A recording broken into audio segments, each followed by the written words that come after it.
Good morning, everyone. I am still awaiting my partner in discussion here.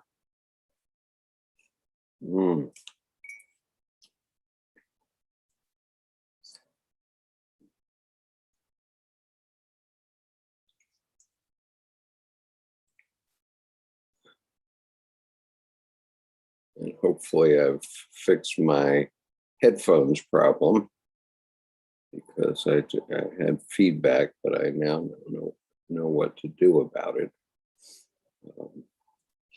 And so, good morning, Justin. Nice to see you. I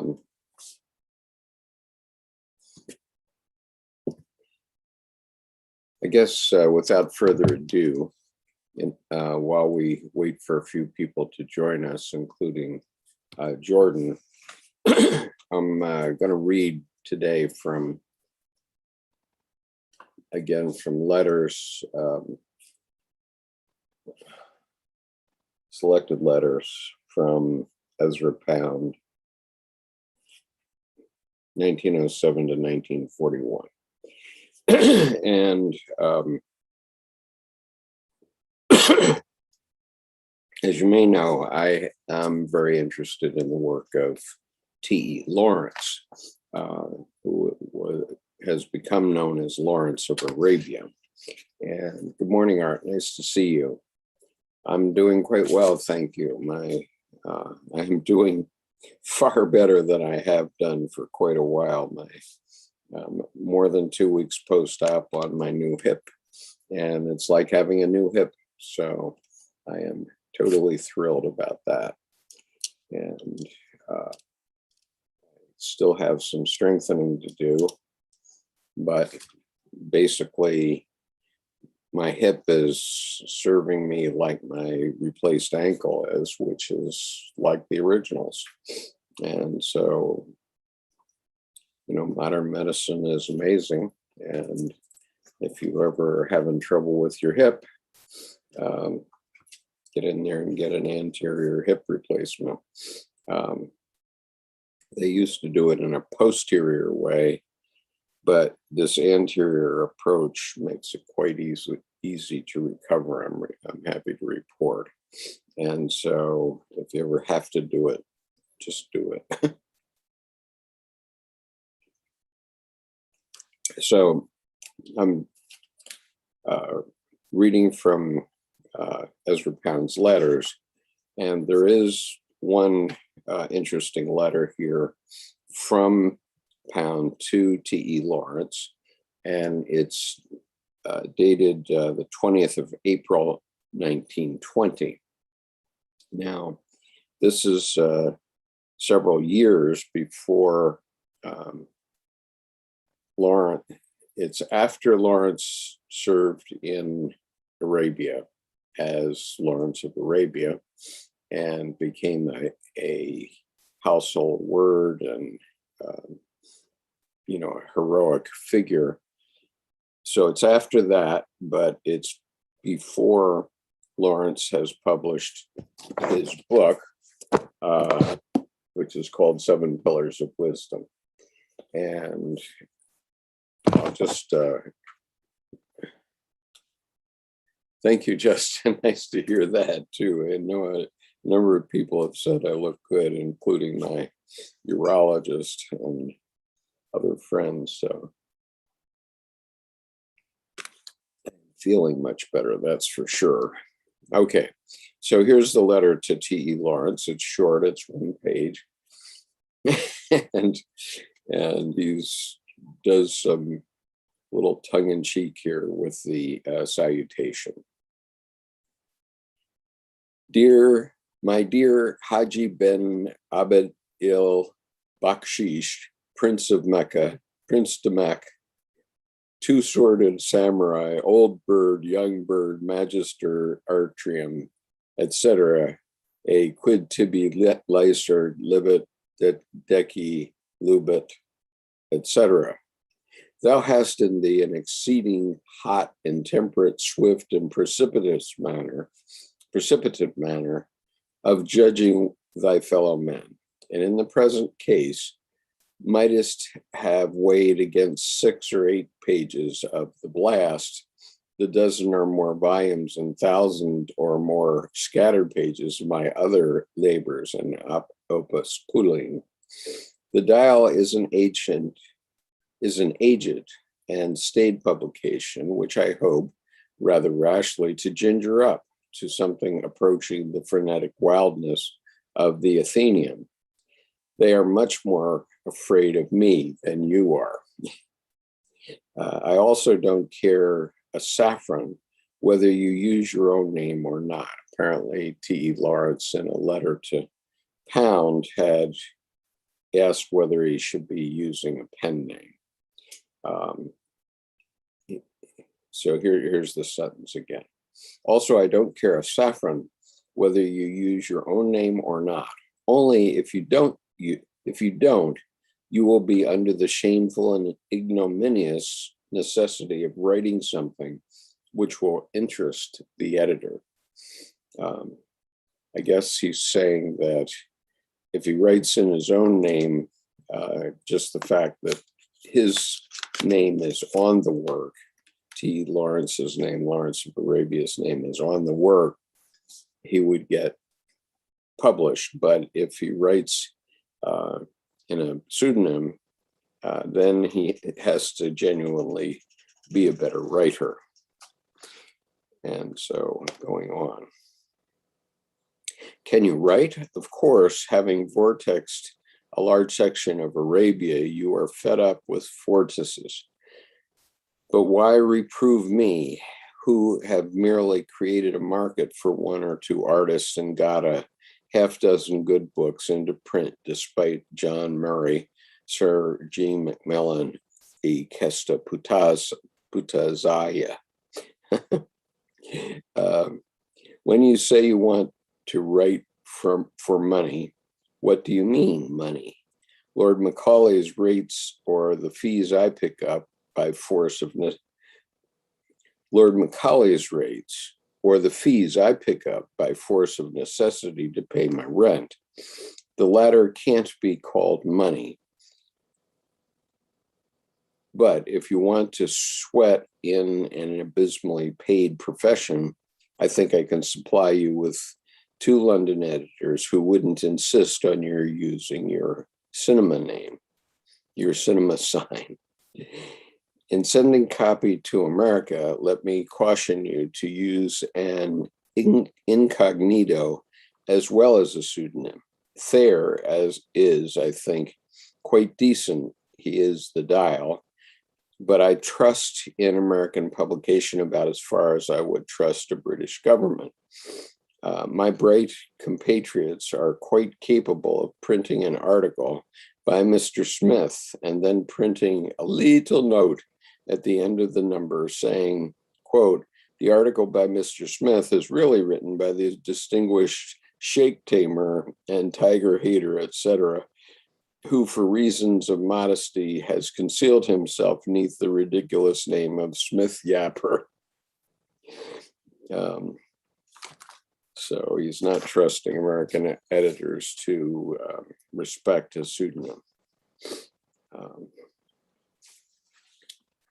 And so if you want to write about Arabia, I could simply write to New York that I was getting copy from the one man who knows, or you could get a written promise from Thayer not to reveal your identity. I should prefer not to be instrumental in publishing anything likely to incite either Muslims or Christians to further massacres, etc.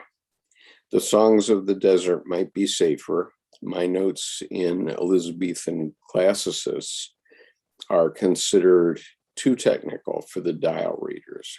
I have just taken the job and can't, I'm afraid, give you much indication of what they do want, save that I am asked to provide them with Mrs.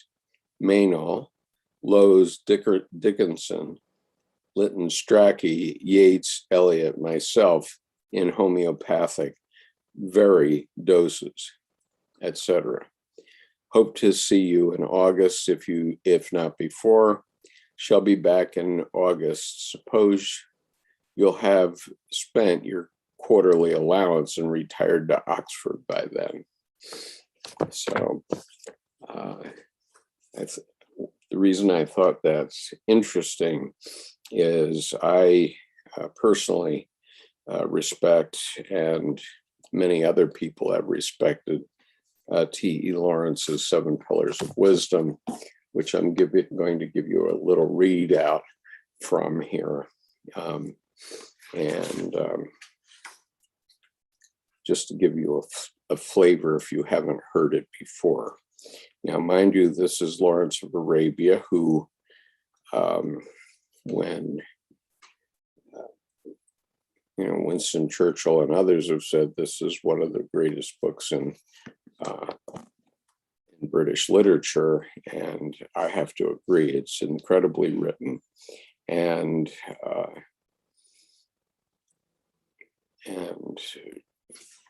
therefore I think it's highly to be respected.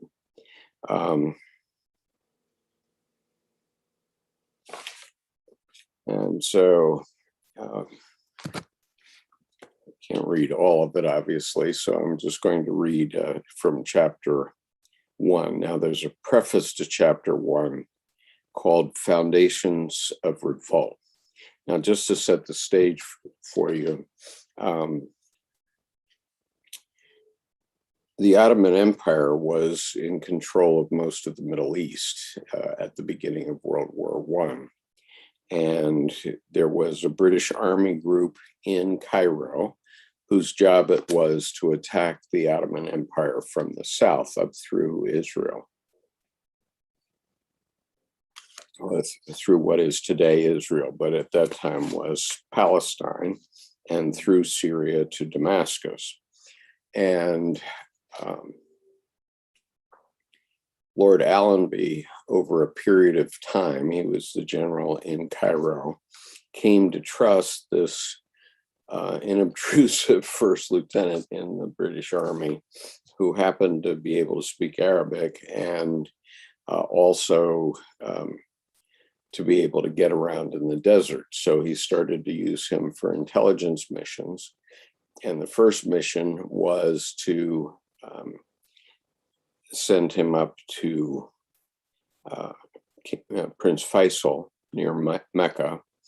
The Arabs had revolted against the Ottoman Empire, and the Ottoman Empire was still in control of all of Saudi Arabia and all the rest of the Middle East at that point. But the Bedouins, and this is the Hashemite Bedouins who now control Jordan, were fighting back against the Ottomans. And what Lord Allenby wanted was for them to be organized in a way that they would be part of his advance on Damascus. Now, there's a little problem with that, and that was that the Bedouins were at least 30 tribes of different strength, different size and strength, and they had been fighting over wells in the desert for thousands of years among one another. They had huge hatreds and clan rivalries that went back thousands of years, and they each had their little part of the desert, and they were eking a living out of that little part of the desert. And it became Lawrence's task to try to organize them into one group that would be able to fight the Ottomans in an organized way and also serve as the right flank of the British Army as it advanced going north, with the left flank in the center going up through Jerusalem, through Gaza, and that area. And Lawrence was designated to be out on the eastern side of this army. And so he begins the book first with an overview of the first 7 chapters. And I'm going to read from that. So this is in italics. This is the overview. Some Englishmen, of whom Kitchener was chief, believed that a rebellion of Arabs against the Turks would enable England, while fighting Germany, simultaneously to defeat her ally, Turkey. Their knowledge of the nature and power and country of the Arabic-speaking people made them think that the issue of such a rebellion would be happy and indicated its character and method. So they allowed it to begin, having obtained for it formal assurance to help from the British government. Yet nonetheless, the rebellion of the Sharif of Mecca came to most as a surprise and found the Allies unready. It aroused mixed feelings and made strong friends and strong enemies, amid whose clashing jealousies its affairs began to miscarry. Okay, so things were going bad, and then Lawrence comes in. Now, he is very careful to point out that he's writing the narrative, and in the introduction, he says, my proper share was a minor one, but because of a fluent pen, a free speech, and certain adroitness of brain, I took upon myself, as I describe it, a mock primacy. In reality, I never had any office among the Arabs, was never in charge of the British mission with them. Wilson, Joyce, Newcomb, Downey, and Davenport were all over my head. I flattered myself that I was too young, not that they had more heart or mind in the work. I did my best. Wilson, Newcomb, Downey, Davenport, Buxton, Marshall, Sterling, Young, Maynard, Ross, Scott, Winterton, Lloyd, Wordy, Siddons, Goslett, Stent Henderson, Spence, Gilman, Garland, Brody, Makins, Noonan, Leeson, Hornby, Peake, Scott Higgins, Ramsey, Wood, Hind, Bright, McIndoe, Greenhill, Gressenwaite, Dowson, Bennett, Wade, Gray, Pascoe, and others also did their best. And so he is pointing out that he was one of many, but he was quite a unique individual, because what he did was he organized these 30 Bedouin tribes who were at each other's throats into a cohesive army that could make this attack on Damascus. and first they had to attack Aqaba, as any of you who've watched the movie Lawrence of Arabia would know. And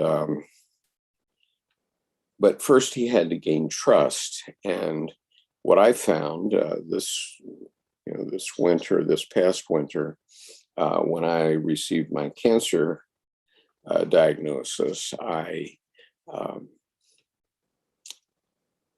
the first thing that came into my mind was that I should have my portrait painted by my friend Tim Holmes, who's an internationally known professional artist, as a legacy, just in case I don't make it too long. Well, actually, I've had my treatment now, so it appears I'm good to go for 10 or 15 more years at least, with 96% certainty. But at that point, I didn't know. And so I was thinking about what portraits have I seen of famous people that I particularly admired. And there's one portrait on the cover of Seven Pillars of Wisdom, not this particular one, but another, that I have always particularly admired. So I mentioned that to Tim, and then I said, well, I read the Seven Pillars of Wisdom 30 years ago, and when I did, I thought I had lived it.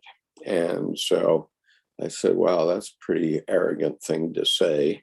So I decided to read it again this spring. And so I read it cover to cover.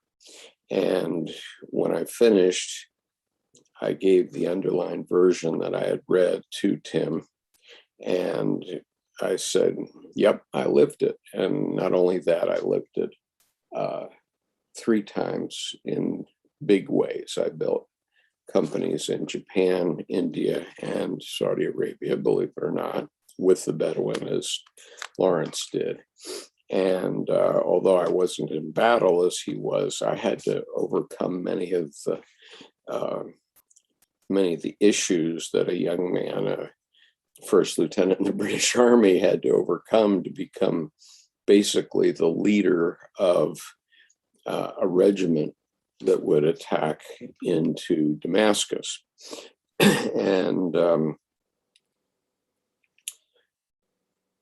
as you probably remember from the movie, he began as a first lieutenant, and 2 years later, he had a field commission as a colonel. And so what he did in that 2-year period was quite remarkable. And I urge you to make a study of both the movie and 7 Pillars of Wisdom in general, because the types of issues that he comes up with are the same issues that I came up with in business in all of these places. And when Lawrence says, I had to kill somebody, in my case, I had to fire somebody.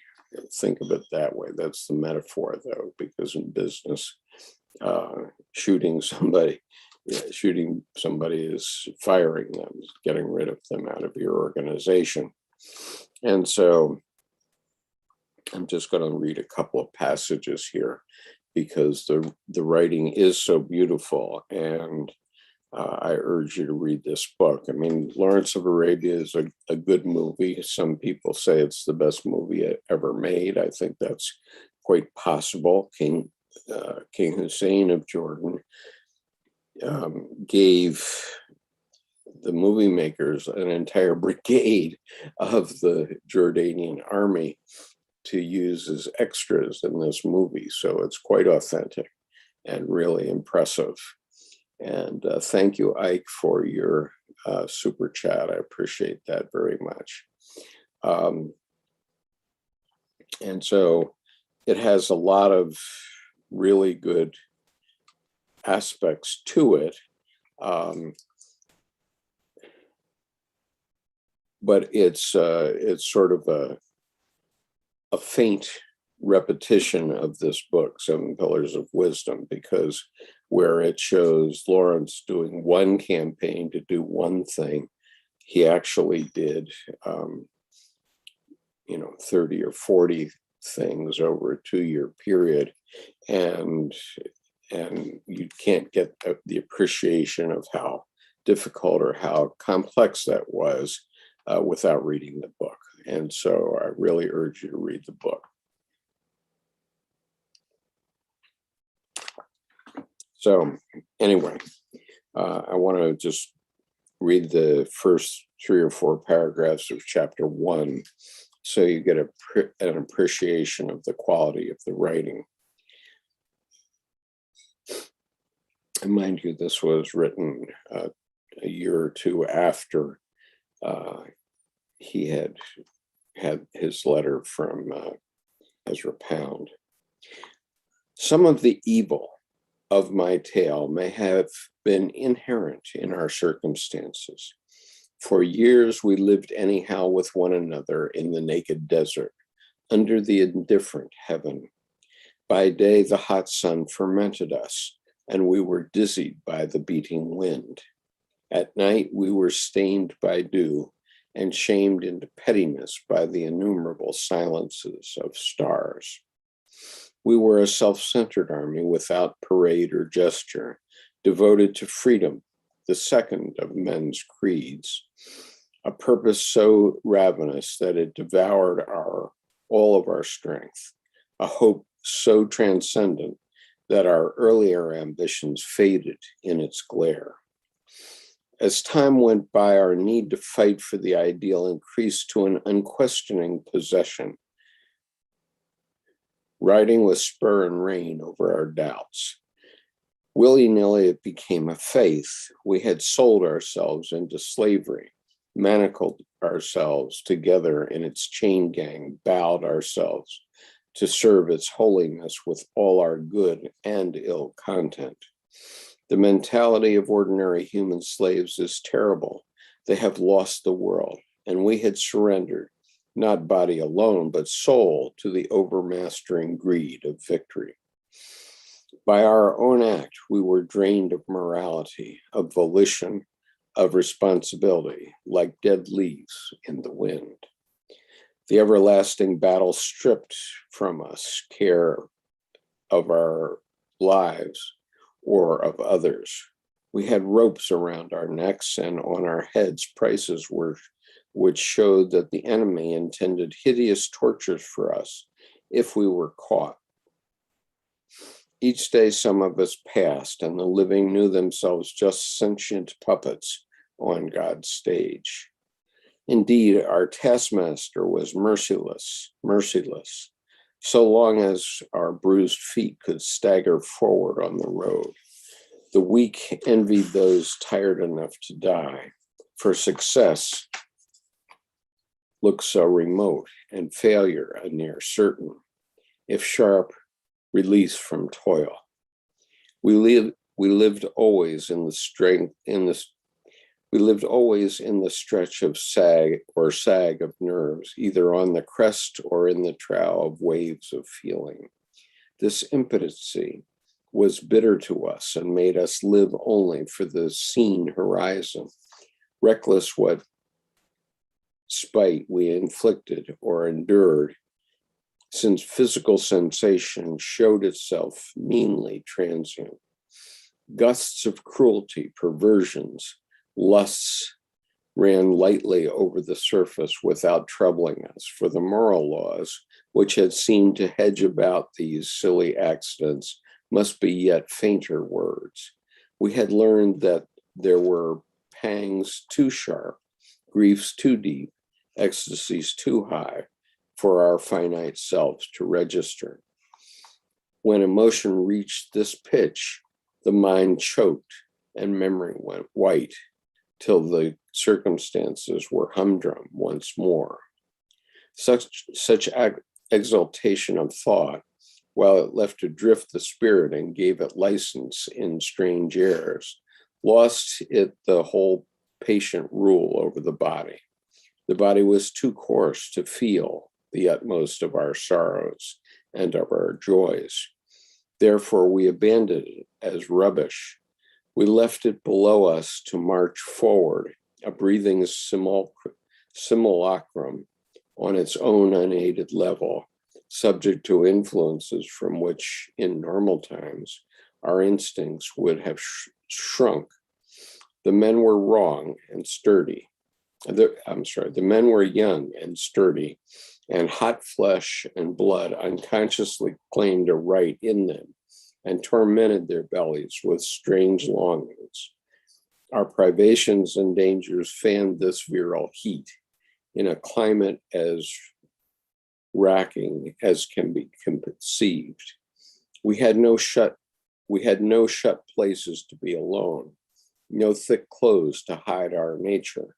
Man in all things lived candidly with man. Okay, so you get an appreciation just there of how powerful this is.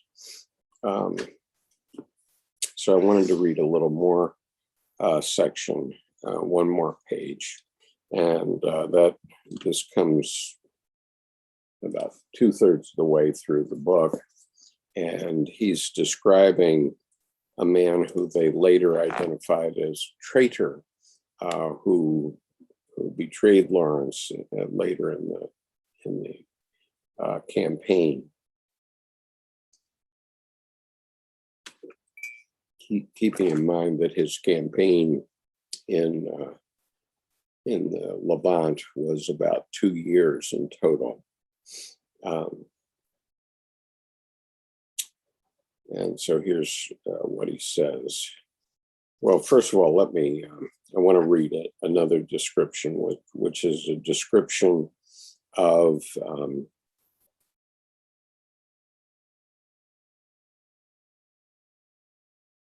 it's a description of Sheriff Ali, who was played by Omar Sharif in the movie.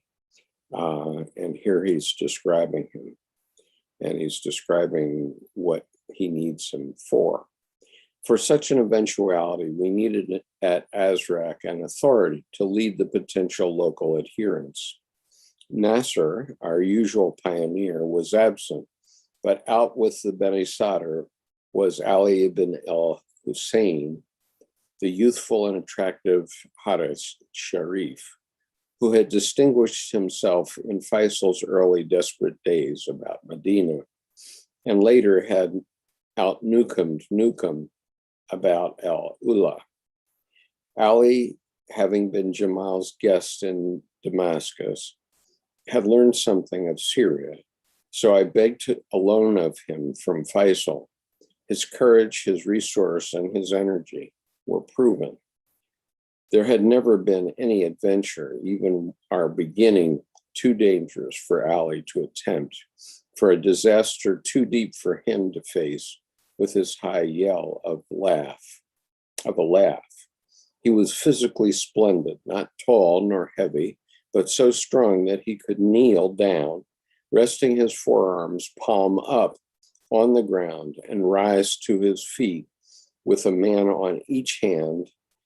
In addition, Ali could outstrip a trotting camel on his bare feet, keeping his speed over half a mile, and then leap into the saddle. He was impertinent, headstrong, conceited, as reckless in word as in deed, impressive, if he pleased, on public occasions, and fairly educated for a person whose native ambition was to excel the nomads of the desert in war and sport. So that's a description of Sheriff Ali. But anyway, in the course of this book and in the course of the story of Lawrence of Arabia, there is one traitor. And so I want to read his description of their interaction at the beginning.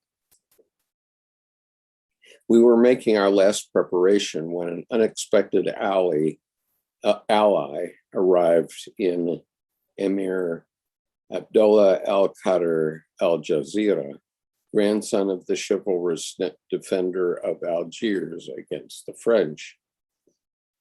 The exiled family had lived in Damascus for a generation. Sorry. One of them, Omar, had been hanged by Jamal for treason disclosed in the Pico papers. Jamal was the Turkish bey in Damascus for the Ottoman army, the Ottoman regime. So one of the members of the family had been hanged by Jamal for treason. The others had been deported, and Abdullah al-Qadr told us a long story of his escape from Brusa and his journey with 1,000 adventures across Anatolia to Damascus. In reality, he had been enlarged by the Turks upon request of the Khedive Abbas Hilmi and sent down by him on private business to Mecca.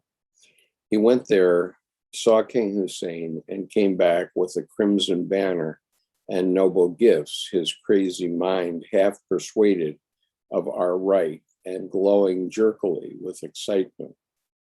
To Faisal, he offered the bodies and souls of his villagers, sturdy, hard-smiting Algerian exiles living compactly along the north bank of the Yarmuk. We seized at the chance this would give us to control for a little time the middle section of the Valley Railway, including 2 or 3 main bridges, without the disability of raising the countryside. Since the Algerians were hated strangers and the Arab peasantry would not join them. Accordingly, we put off calling Rafa to meet us at Azraq and said not a word to Za'al, concentrating our thoughts instead on Wadi Khalid and its bridges. While we were in this train of mind, arrived a telegram from Colonel Bremond, warning us that Abdullah al-Qadr was a spy in pay of the Turks. It was disconcerting. We watched him narrowly, but found no proof of the charge, which was not to be accepted blindly, as from Bremond, who was more liability than our colleague. His military temper might have carried away his judgment when he heard Abdullah al-Qadr's outspoken public and private denunciations of France. The French conception of their country as a fair woman lent to them a national spitefulness against those who scorned her charms. Faisal told Abdullah al-Qadr to ride with Ali and myself and said to me, "I know he is mad. I think he is honest. Guard your heads and use him." We carried on, showing him our complete confidence on the principle that a crook would not credit our honesty and that an honest man was made a crook soonest by suspicion. As a matter of fact, he was an Islamic fanatic, half insane with religious enthusiasm and a most violent belief in himself. His Muslim susceptibilities were outraged by my undisguised Christianity. His pride was hurt by our companionship, for the tribes greeted Ali as greater and treated me as better than himself. His bullet-headed stupidity broke down Ali's self-control twice or thrice into painful scenes, while his final effort was to leave us in the lurch at a desperate moment, after hindering our march and upsetting ourselves and our plans as far as he could. Okay, so that's just a small taste of this. Now, the reason I am bringing this up at all is that on November the 4th, my grandson is to have his 18th birthday. And so I've been through this experience of fighting cancer through this year. And so I reread this book and came upon it. And so I decided to give my grandson some advice from an older, mature man, because my grandson has had a walk-on water high school years. He's the president of his class and has been, I think, since the 5th grade. And he's the captain of the lacrosse team, and in his school in Albany, New York, he's quite the hero. But he's about to come out and face the rest of the world and the way it is for a real man to have to face the world as it is. So with the risk of him hearing this before his birthday, I don't think he will, because I don't think he follows me at all on YouTube. And he's in his own heroic world at the moment. But I wanted to offer him my hand to help them, and also to give him some perspective. And so here's what I say to him.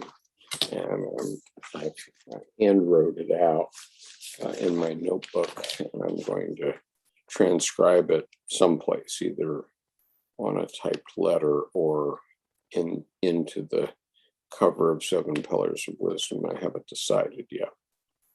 So here's my letter to my grandson, who's turning 18.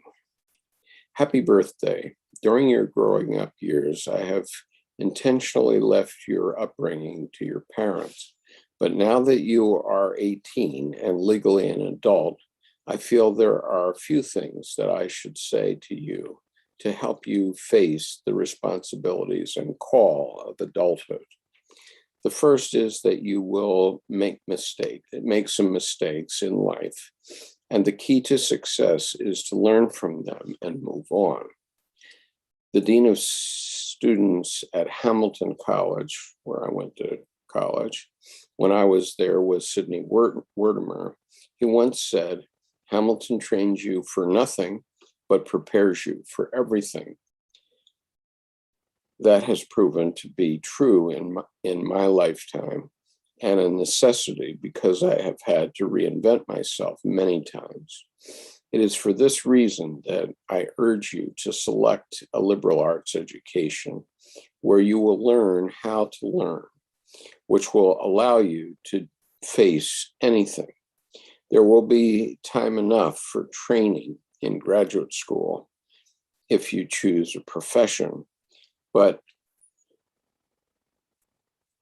whatever you do, you must learn to face the slings and arrows of life.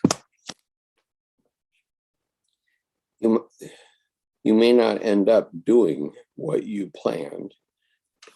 You may not end up doing what you plan to do, but you must know how to do what you are called to do at each intersection in your life.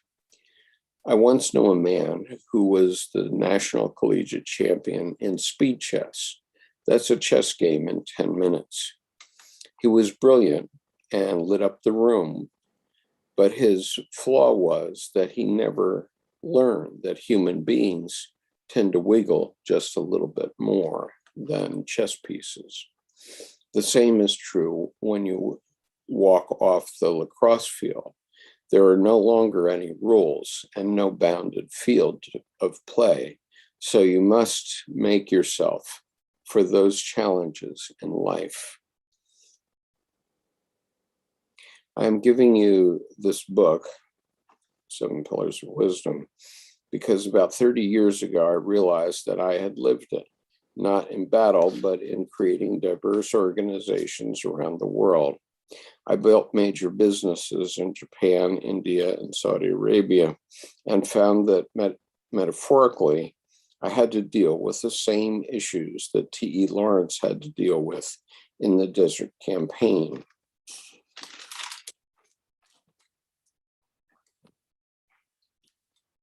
To me, he was the most effective serving officer of any army in World War I.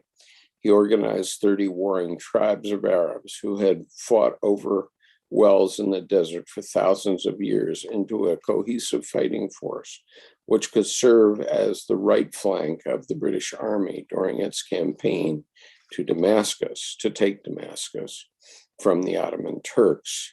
An abbreviated recounting of his exploits appears in one of the greatest movies ever made, Lawrence of Arabia. When the war was over, he was at loose ends, but during that 3 year period, he was a brilliant leader. This copy of his memoir I have highlighted slightly to draw your attention to several poignant passages, but I urge you to read it cover to cover, because it will introduce you to the complexities of manhood, for better or for worse.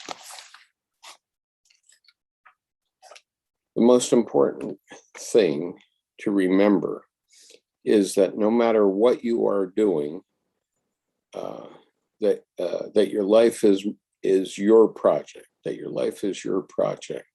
For any project, you must gain knowledge, experience, skill, love. You can't succeed without love, courage, finance, and persistence. This is your responsibility first and foremost. From what I know from your boyhood so far, you definitely have it in you to achieve some great thing, perhaps more than one. I am completely confident in your abilities and your future. Now, as my mother always said to me as I left for school in the morning, go out there and set that old world on fire. I know you have it in you to do so. Now it's up to you to find the spark in yourself. Call me anytime. I will be happy to give you the benefit of my experience, both good and bad. If ever you are in trouble and can't talk with your parents about it, I'm your man. Love, Grandpa. So anyway, that's my missive to my 18-year-old grandson as he embarks on manhood. He's actually a senior in high school and has a lot more school ahead of him. But I'm hopeful that was also meaningful to you, and at least I can point you in the right direction. Now, in the case of, I'm sorry Jordan hasn't joined us today. Last night he said he would, but I think he must be having computer or internet troubles. And so I want to go back to Ezra Pound. And the reason I'm fascinated by Ezra Pound are a couple of things.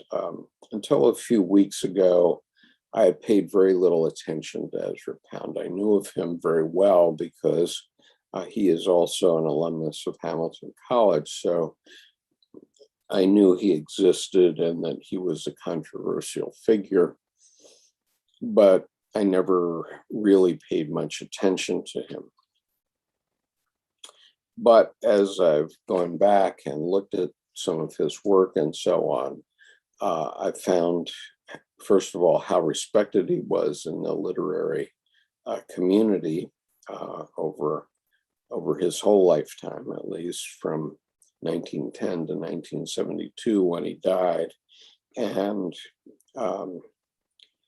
he made a mistake, one of those mistakes that we sometimes make in life, and which Dr. Jung made is a very similar mistake, which was that he, during World War II, he supported the Italian government of Benito Mussolini. And that was a mistake. And it's a mistake for which he paid with 12 years in St. Elizabeth's in Washington, which is a mental hospital for the criminally insane. But the only reason they didn't hang him was that he had so many supporters, because he had supported so many others over his lifetime. And those people, W.B. Yeats, T.S. Eliot, Ernest Hemingway, William Carlos Williams, all of those men went to bat for him during his incarceration. And finally, he was released, and he was never actually prosecuted for treason.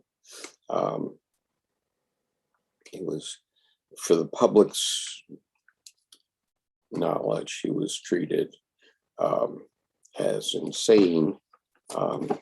He was insane like a fox, I would say, and he wasn't actually insane. He did make a mistake, I agree with that. And I don't agree with what he did during the war, but he taught us so much and left so much powerful work behind him that I think he deserves a second look. And,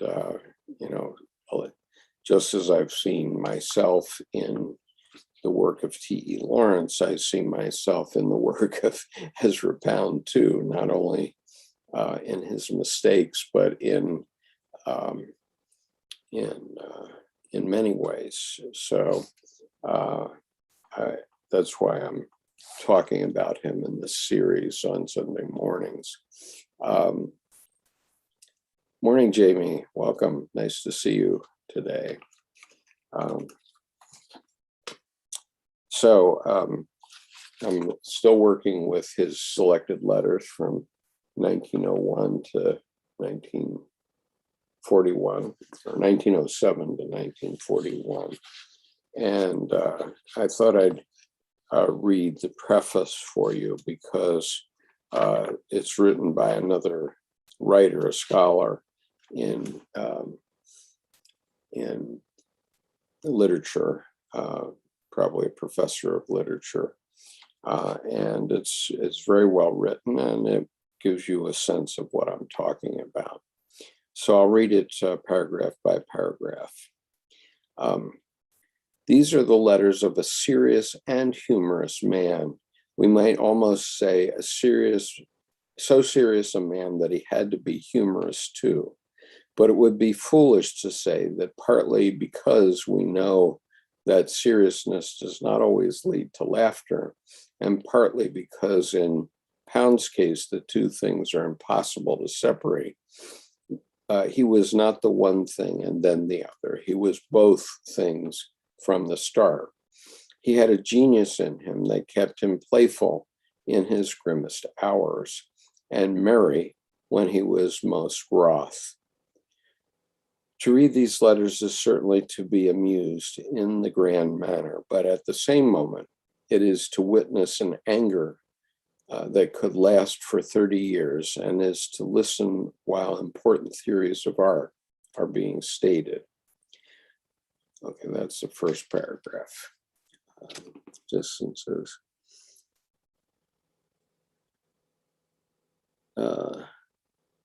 Distances, like the Morning Star wrote about the contributors of an anthology, the authors will be prosecuted because they're too respectable and mostly too white.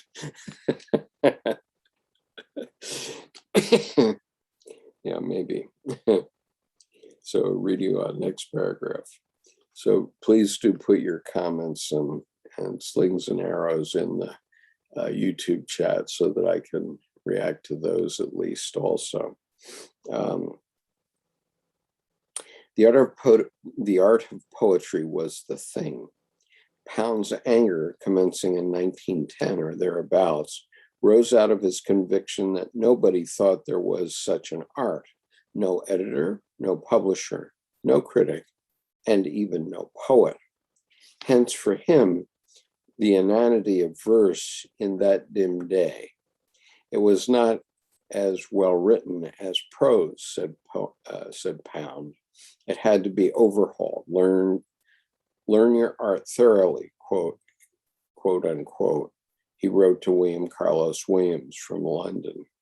He asked Harriet Monroe whether she understood what her responsibilities were as editor of the magazine of poetry, of a magazine of poetry. Quote, can you teach the American poet that poetry is an art with a technique, with media, an art that must be in constant flux, a constant change of manner, if it is to live? Can you teach him that it is not a pentametric echo of the sociological dogma printed in last year's magazines? I may be myopic, but during my last tortured visit to America, I found no writer and but one reviewer who had any worthy conception of poetry, the art. Honestly, whom do you know? Who takes the art of poetry seriously? As seriously, that is, as a painter takes painting. Who cares whether or not a thing is really well done? Who in America believes in perfection and that nothing short of it is worthwhile? what honesty would you say to a workmanship of U.S. verse if you found it in a picture exhibit? Okay, now, some of you may be reasonably saying something to the effect of ho-hum, it's poetry and it's boring and that sort of thing. And, I've thought that over my lifetime, but a lot of poetry. But here's one poet, American poet, who kill my background for a moment so that I can share this with you. I found a it's not that good. Right. All right, so now I've killed my virtual background for the moment because I want to share with you this book of poetry. It's by a friend of mine named Sherry Lovler, and it's paintings, poems, and calligraphy. It's called On Softer Ground. It won a National Book Award in the United States. And I've now probably given 25 or 30 copies of this book to various people, including all the people who saved my life by giving me radiation therapy over the summer. And I find it hard to open this book without in some way starting to tear up. And what Sherry has done is she's captured moments that are extremely poignant to me, and she links them up with one of her paintings. Most of her paintings are abstract and they appear like calligraphy many times. And my favorite poem in this book is called Saying Goodbye. And I'll just read it to you. The context of it is that it's a relationship between a father and a daughter, and I have 3 daughters, and so it touches me. It's very poignant to me, and so I'll just read you the poem. It took our whole lives to see each other, to see beyond the stuff that fathers and daughters hold. For a second, I saw you. I saw you as you always wanted to be seen. And in that moment, love flowed between us like never before. It was more than knowing. It was goodbye. It was, in fact, hello. And though it seemed late in our lives, it was perfect because I saw you. I saw you with my soul.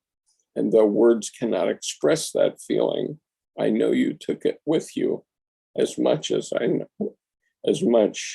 know anything. Okay, so as you see, I can't look at that poem, read it without tearing up. And so I'll read a couple of more just to show you the power of what poetry can do as an art form. So here's another one. This is her painting on the right, which is meaningful to my wife and I because we have this kind of bird, heron, living nearby. And the name of the poem is Great Moments. Great moments dwell in the grasses and the trees, in the fluttering light that surrounds us.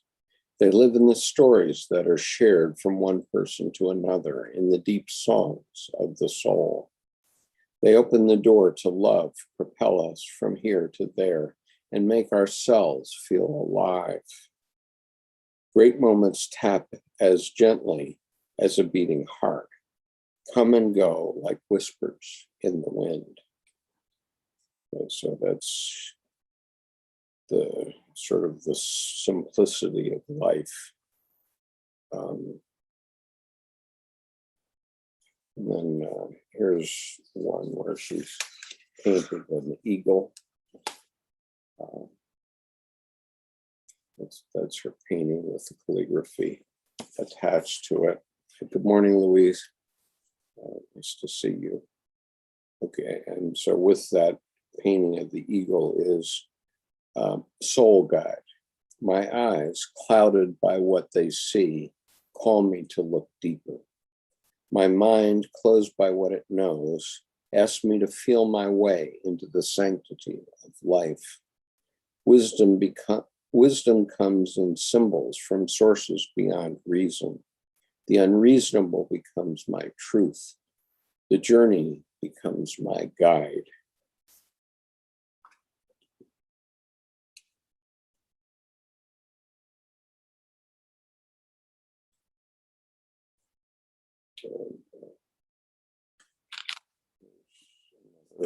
Paintings. And the poem next to it is called The Edge of Chaos. At the edge of chaos, spirit moves in a different dance. Away from the storm, waves subside as motion slows. A delicate beauty rises from the mist that swirls in the forgotten movement, left alone to be discovered. That's how we get discernment.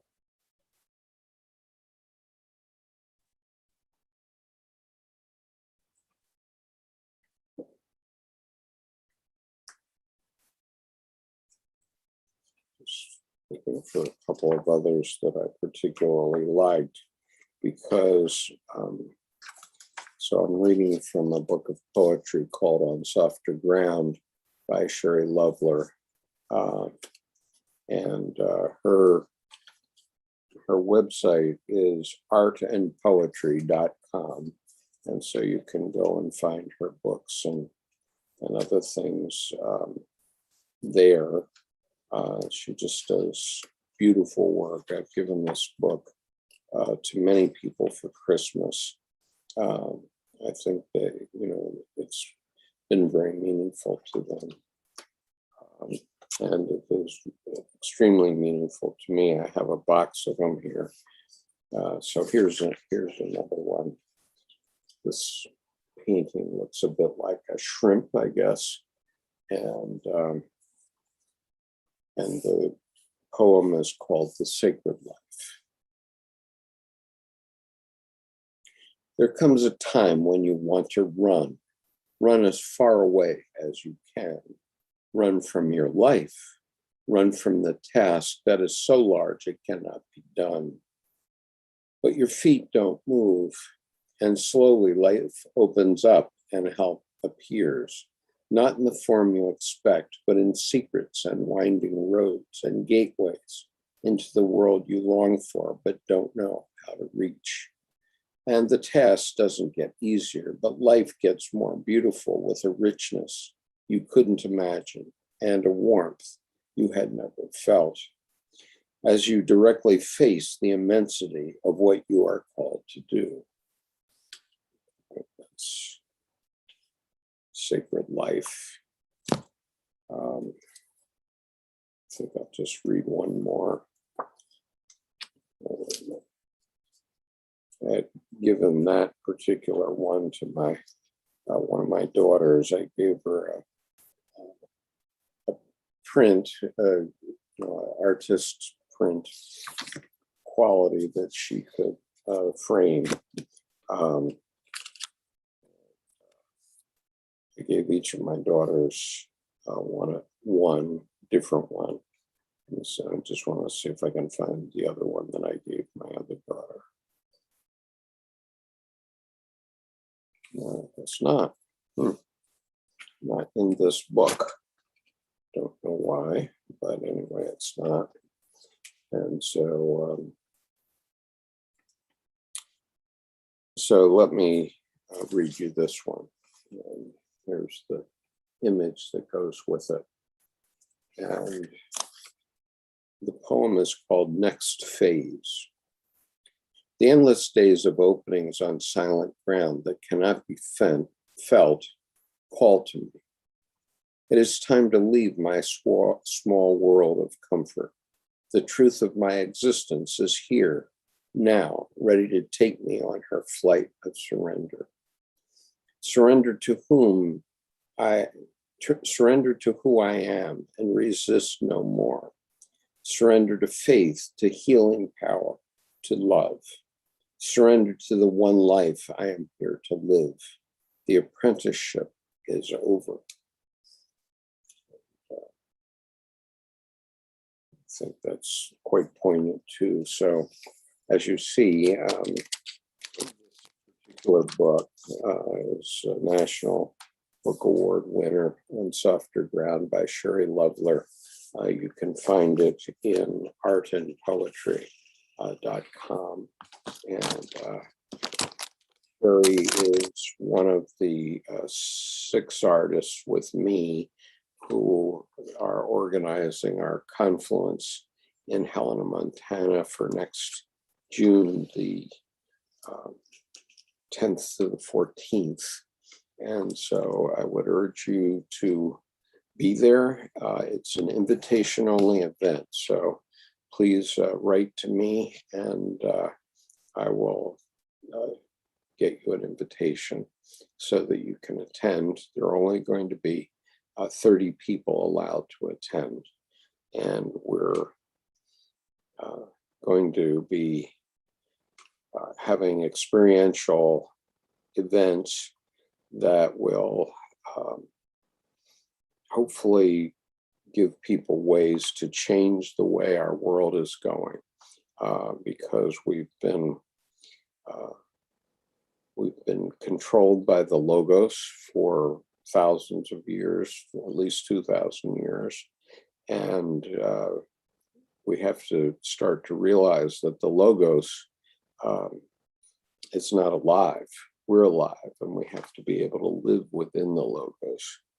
And you probably heard me talk about that before. And so that's what our confluence is about. We will be having one more Sunday morning event next week. And then after that, I'm going to travel to California and Montana myself to sit face to face with my artistic partners and plan the events in total. You can expect that an official announcement with all the details of what we're going to do, or at least some of the details of what we're going to do. We will be publishing in the coming weeks, certainly by the middle of November. The expected cost of this event, which will include some meals, is $495 for the 4-day event. And it will include a performance of Murray Stein and Henry Abramovich's play called The Rabbi and the Analyst. And this is a 70-minute one-act play that has 4 parts in it. The 2 major parts are the rabbi, who is Rabbi Leo Beck, who suffered in concentration camps during World War II. And the analyst is Carl Jung. And I'll be playing the part of Carl Jung. So I hope you'll come to see me for that. That's why I have this mustache. I'm growing this mustache out so that I can look like somewhat like Carl Jung. I'll have my contact lenses on and so on. And it seems that my mustache is not quite white enough, even though I'm a bit older than Carl Jung was when this event took place. Let's see if I can show you.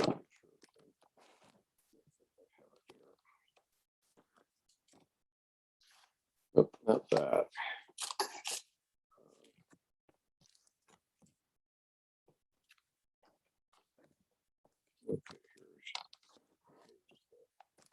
Here's the play. You can buy a script of the play from Chiron Publications. And so this is Carl Jung at about age 71. This was 1946. Or this photo was actually taken in 1947, a year after the event of this play. And the play is about the reconciliation of these two men, Rabbi Leo Beck and Carl Jung. But as you see, a year later, they're quite reconciled with one another. And the reconciliation is the key thing that happens during this play. It's quite a demanding part. And I look forward to playing it. I'm hoping to do a good job on it. I expect so. But I'll probably have to get some actors whitening for my mustache for then. Kathy says, Skip, thank you for sharing your beautiful letter to your grandson and the heart-opening poetry. Words are so powerful with the emotion behind them and within them. Boy, I agree entirely. And, you know, I sympathize with Ezra Pound that a lot of poetry is just junk or doggerel, but if you hit it as Sherry Lovler does, it can be extremely meaningful. And her poem Saying Goodbye, which is, as I said, a goodbye, apparently at the death of her father, is very powerful to me. And it really is a teaching to me as the father of daughters to make sure that I have seen them as individual souls and hopefully help them to see me. Let's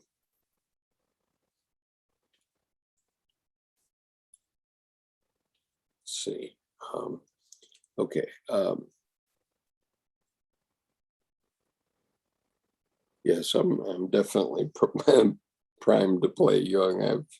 I've been studying this play for several months now, and will be studying it up through next June. I think I mostly have it memorized. Thank you, Miles. That's wonderful to hear you say that you like that letter.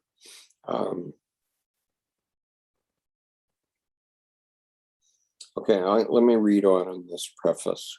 We have a few minutes left. The U.S. verse was undoubtedly deliberate, absurd vocables, answering at once the question whether all that Pound had in mind was a new and better American poetry. He did have that in mind, of course, but there was a special meaning in his further question to Miss Monroe. Quote, "Are you for American poetry or for poetry?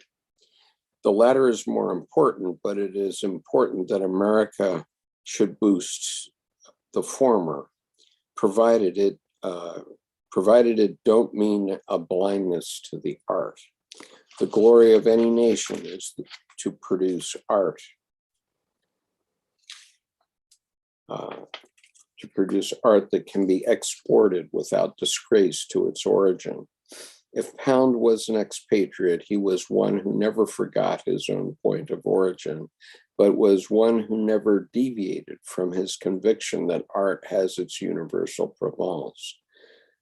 Quote, being the best magazine in America, he wrote, is not good enough. There is this country, England, There is also an absolute standard. As for the poets of America, they struck him as rather too proud of being nothing but Americans. You know perfectly well, he lectured Miss Monroe, that American painting is recognizable because the painters from the very beginning have kept in touch with Europe and dared to study abroad. Are you going to call people foreigners the minute they care enough about their art to travel in order to perfect it? Are the only American poets to be those who are too lazy to study or travel, or too cowardly to learn what perfection means? Now, one of the points that we're hoping to make in our confluence next summer is that we've basically written art out of our schools, and even where it hasn't been written out of our schools, it is taught badly. And we want to see a change to that. And I'll just explain to you why. Okay, when we're educating a young person, we teach them mathematics, we teach them their language at the minimum, so that they can balance their checkbook and maybe read a menu type thing. But the powers that be for the last 40 or 50 years haven't seen the necessity of educating people who can be creative and so on. And art is about activating another part of the psyche, the part of our psyche which is creative and does things uniquely and so on. And although it's true that America does things uniquely in many cases, and as a result has arisen to the top of international either approbation or sort of adoration. The United States and Canada have the distinction of being countries that people from every country in the world want to come to. I don't think that can be said of any other country. And to not only come to, but to live in, they want to become Americans. And and we're all that way. Even Native Americans, even Native Americans came to North America not earlier than 35,000 years ago. So before that time, every creature in North America was an animal, not a human being. And it's only in this period between 35,000 and 11,000 years ago, depending on who you ask, that there have been human beings in North America. And so we've had the ability in North and South America. So we've had the ability over that time to create a world that for ourselves and not be hidebound by other attitudes or the way things always have been type thing. So Americans do tend to be creative, but we can be much more creative and be so in our schools. And when I say that art is taught badly, I want to give you a specific example in my own life. And that was when I took a pastel class in our local Maryland Hall for the Creative Arts. We had the good fortune in the mid-1950s when segregation was banned, that the city of Annapolis had to build a new high school that would be big enough for all the high school kids, both white and black. Before that period, there was a white high school and a black high school separate. And so when that happened, some forward-thinking Americans who live here decided to acquire the white high school and turn it into a building for the arts. And so, and it has a beautiful auditorium. It's a Victorian building, and the auditorium probably seats 500 or 600 people. And in the great old tradition of American high schools. And so in that building, we have a ballet company, a symphony orchestra, an opera company, a chorale, and a drama company, in addition to having every classroom assigned to a different art. And so the result of that is that we have a wonderfully rich arts community here in Annapolis, and yet I think still most people don't know about it and don't appreciate how special it is. We're a city of only about 78,000 or 80,000 people. In the county, we have about 600,000, and of course, we do live in the Washington metropolitan area, but you know, it's a small city by comparison. It actually, the capital of the state of Maryland, Capitol Building, was actually the first capital of the United States back during the Articles of Confederation before the Constitution. And that was in 1783. Most people don't even know that. But anyway, even in this city, a lot of people don't know about the Maryland Hall for the Creative Arts, and don't know that it's important to use it. Still, we have wonderful adult education classes in the arts. And I'll just give you an example of the things that I resist. I took I guess it was a painting or drawing class one time. And in that class where I suppose 30 people, and most of them were, you know, I don't want to stereotype, but little old ladies who were widows and were looking for something to do. And so they were in this class, and they would be painting a still life or something like that. And they would be trying to replicate this image on their page when they're taking the class. And, you know, we don't need that anymore. We have cameras for that. And so to have a picture of something beautiful like a still life, which might be very special, all you have to do is take out your cell phone and take a picture of it today. Whereas, you know, 150 years ago, we didn't have cameras, and therefore you had to be an artist like that. But today that's not needed.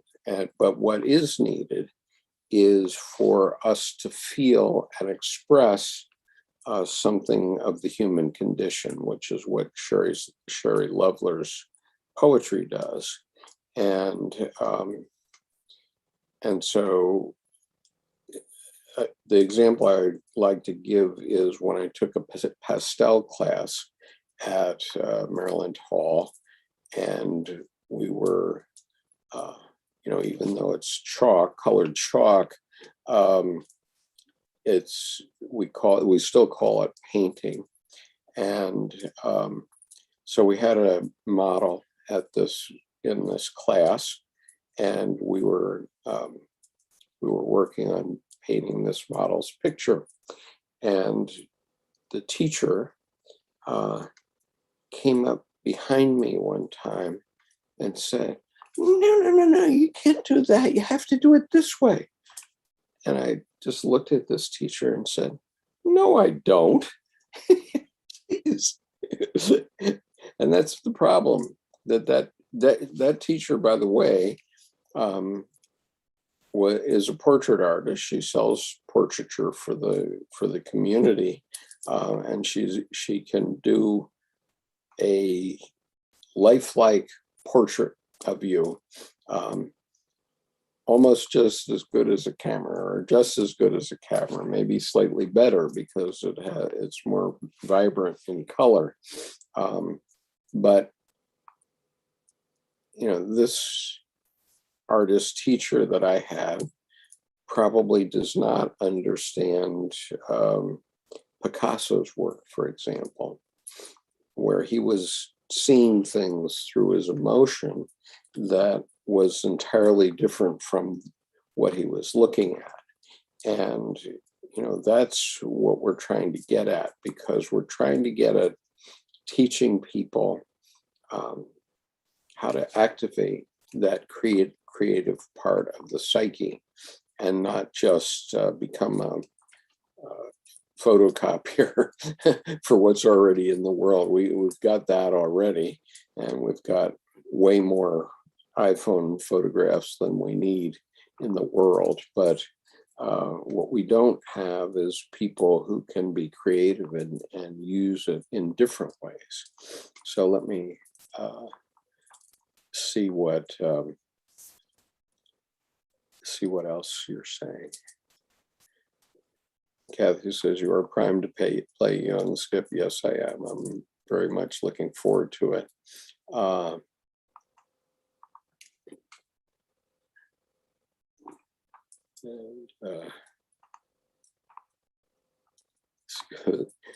Well, this is entirely too flattering, so I'm not sure I want to even read us.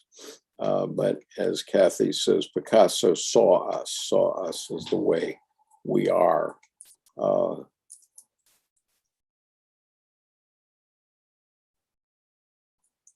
Miles says, and thank you for this, Miles, if a person listens long enough to what Skip shares, we will shift their unique orbit in a good way. I hope so.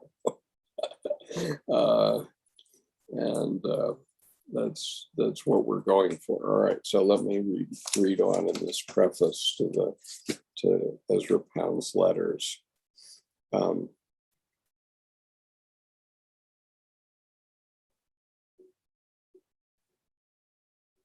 Perfection and study in the interest of perfection be never abandoned. He never abandoned the program. The public might care nothing about it, and the universities might be indifferent to it, that its teachers taught of little except the need to prevent students from learning more than they themselves learned.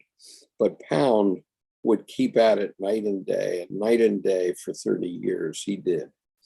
To some young poet who wrote him for criticism and advice, and innumerable young poets sought him out in London, in Paris, in Italy, he replied not only the strictures upon weak lines, but with lists of books to read. The young person didn't know, for instance, the classics of poetry. Pound had his own notion of what the classics were. Virgil was not one of them. Sophocles was not. And the beginner in question had better stay away from the English poets. There were good English poets, but it had been a bad thing for people to suppose there were no others. There was always Homer, there was Dante, there was Heine, and here and there in ancient and medieval literature, tucked away from professors' eyes, there was many a master, little or big, whom it might make all the difference if one knew. The thing to do was to get busy and root around in the poetry of the whole world, East and West. The one use of a man's knowing the classics, he wrote to Margaret Anderson, is to prevent him from imitating the false classics. The classics, ancient and modern, are precisely the acids to gnaw through the thongs and bull hides with which we are tied by our schoolmasters. They are the antiseptics. They are almost the only antiseptics against the contagious imbecility of mankind. I can conceive an intelligence strong enough to exist without them, but I cannot recall having met an incarnation of such intelligence. The strength of Picasso is largely in his having chewed through and chewed up a great mass of classicism. Pound, in other words, was more serious than most living teachers of literature, and he was a lot more fun. He was certainly profane, and he was absolutely informal, but nobody could miss his meaning or fail to respect it.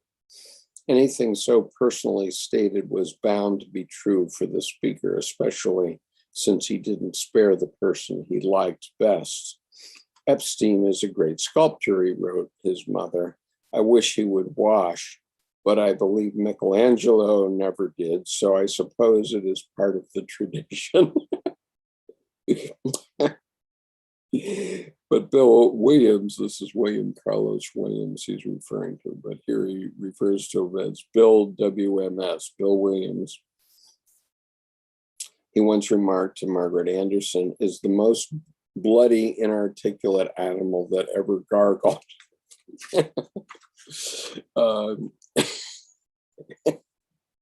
As for the persons he despised, quote, diseased dodderers, quote, literary hencoops, unquote, well, they naturally caught the heaviest of it.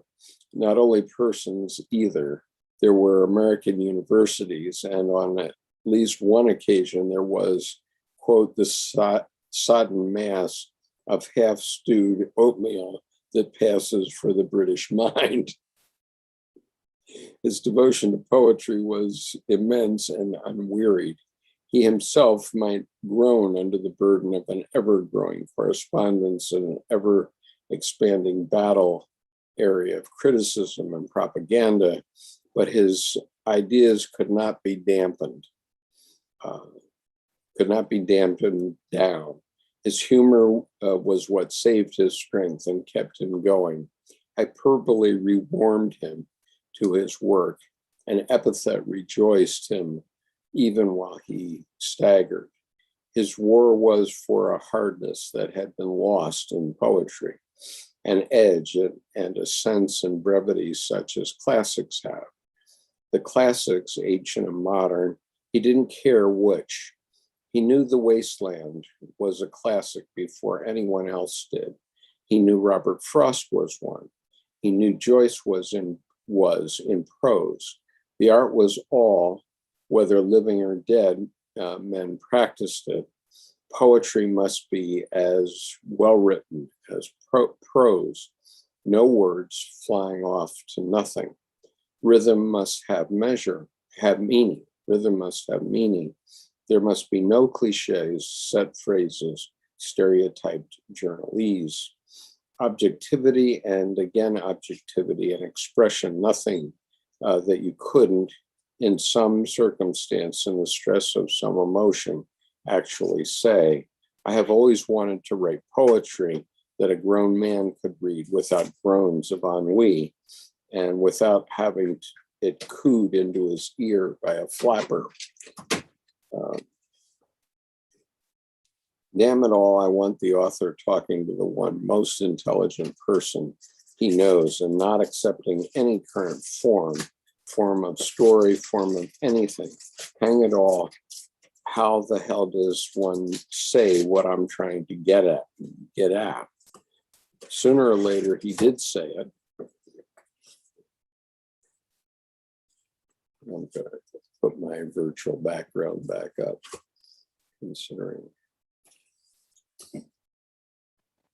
that Debbie has now entered the room, so give her privacy for what she's doing. So anyway, sooner or later, he did say it. He was more than defending images and more free verse. He was defending the art of poetry. Also, he was helping good poets to prevail. His correspondence contained nothing but the letters to Eliot about the wasteland. It would be worth reading. It would be, in fact, one of the fundamental documents of modern literature. Concerning Eliot, he had never had any doubt since he spent 6 months persuading Harriet Monroe to print the love song of J. Alfred Prufrock. His affection for the poetry and his fidelity to the man make one of the finest stories we can read. In 1922, he was canvassing America and Europe for contributions to a fund that would keep Eliot free from the work and worry that had him at the last gasp. There were others too, but Eliot should be first. There is no organized or coordinated civilization left, only individual scattered survivors. Only those of us who know what civilization is, only those of us who want better literature, not more literature, better art, not more art, can be expected to pay for it. No use waiting for masses to develop a finer taste. They aren't moving that way. Darkness and confusion as in the Middle Ages, no chance of general order or justice. We can only release an individual here or there. It is for us who want good work to provide means for its being done. We are the consumers and we demand something fit to consume. In the arts, quantity is nothing, quality is everything. The project did not develop beyond a point, but Pound, then as ever, was going all that one man could do to provide a situation for poetry where none seemed to exist. More pages here. A situation for poetry, the phrase like the problem, is peculiar to our time. For Pound, there was not merely the fact that most editors and publishers were swine. There was the more abysmal fact that a dense and maddening ignorance prevailed with respect to the rudiments of the art. Nobody cared whether poetry was good or not, as good as it could be, in however few men's work. Nobody read it with diligent attention and damned it when it was derelict. A man can get more for doing rotten writing than he can by doing rotten chemistry. Promising poets lost their promise in the absence of criticism that would help them as surgery helps the ailing man. Lost their promise and increased their output. A man is valued by the abundance or the scarcity of his copy. De Gourmont had said, and Pound added, the problem is how in hell to exist without overproduction. He set a higher value upon scarcity than ever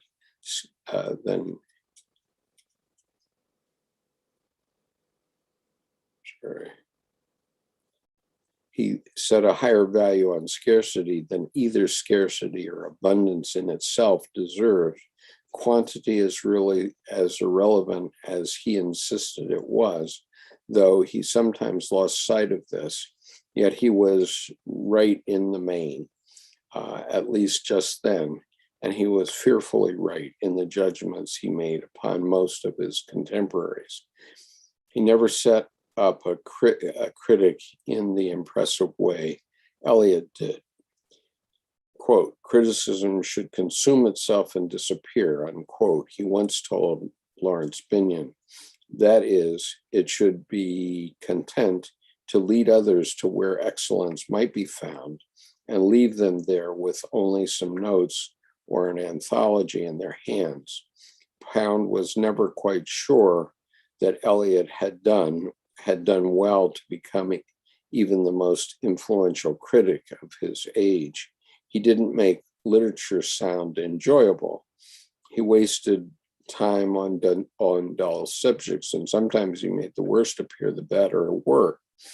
Pound in his own mind was first of all a poet, and last of all, he was a poet still, with only the most practical sort of interest in helping his friends clean house so that all of them might live and work in peace and self-respect. His criticism, such as it is, concentrates so much upon the problems of language that we can wonder how he read the Poetics of Aristotle, which he was always recommending. Aristotle treated of language, but also of other things, of story, of idea, of character, of morals, of manners. Pound was not indifferent to these, but like most critics since Wordsworth and Coleridge, he gave his chief attention to the word, with the result that we do not learn from him how modern poetry might become wiser or deeper, as well as harder and finer. For him, the age was so sunk in barbarism that the first step out was the only step to try. Make poetry readable once more, he seemed to suggest, and then we can decide what it shall say. If he was wrong in his initial assumption, it is a pity the assumption limited him as it did. He is limited, whatever the reason, though within his limits he is valuable as intelligence and character make any man valuable. He was curiously without vanity or jealousy, or the will to go on saying something merely because he had said it once. He had the liberality of a prince without the purse. He had resolution, and he had patience. Why the hell I was born patient, Gord only knows. Gord alone knows. And so he's spelling God, G-O-R-D. Gord alone knows. You mightn't think it, but when I lose patience, something is lost. It ain't that there weren't any. Also, of course, he had a temper. Quote, I have never known anyone worth a damn who wasn't irascible, unquote, he said, and left us to understand that it was but one part of his humanity. He was a human somewhat as Artemus Ward was, whose style is perpetuated. He was not cold like Yeats, of whom he wrote to Iris Berry, quote, only after 5 years of acquaintance does he learn to distinguish one member of the race from another member. He has not my Chaucerian busyness and curiosity concerning minute variations in human personality. I should probably like Chesterton personally if I ever met him, but he made no haste to meet Chesterton, disapproving as he did of the man's ideas and religion. The Ezra Pound of these letters was a distinguished person, and the letters themselves are distinguished for their fun, their fanaticism, and their underlying horse sense. It was high time that they be published, if only to restore an age now gone for good, and a dominant figure in it who also is gone, though he is not dead. He ran out of bounds in his pursuit of a society where artists might live. That, as much as anything, explains his assault upon this society that had asked him to starve, and for most purposes, he is permanently beyond reach. We need not argue the rightness of his being so, or the wrongness, or the relevance, or the justice, in order to estimate the quality of the work he did for poetry in his prime. This is its own story, and these letters tell it perfectly. It is to be hoped that readers exist whom nothing can prevent from listening to its own faraway, fantastic, hot-headed, and quixotic words. And it's signed by Mark Van Doren. I don't know Mark Van Doren, but I expect that he is a professor of literature. And so anyway, I've been reading from Selected Letters of Ezra Pound, 1907 to 1941, just to give you a taste of it. Hi, Nancy. Nice to see you today. And so let's see, I've been talking in a one-man show for the last 2 hours. And so I think I will call it to an end for today. Thank you for listening to me. If you came in late, you might want to go back to about 15 minutes into the beginning of this video, where I read my letter to my 18-year-old grandson, who becomes a man on November 4th of this year. And I have another who's becoming an 18-year-old man on March the 4th next year. And so it's very exciting to see these young men come out into the world. They're both seniors in high school right now. And I look forward to having an influence on their adult life. I've left them alone. I've left their parents alone to raise their children the way they saw fit until they're 18. But now that they're adults and old enough to serve their country and all of that, vote, I think it's fair game for me to try to have an influence on their lives. And so I intend to do that.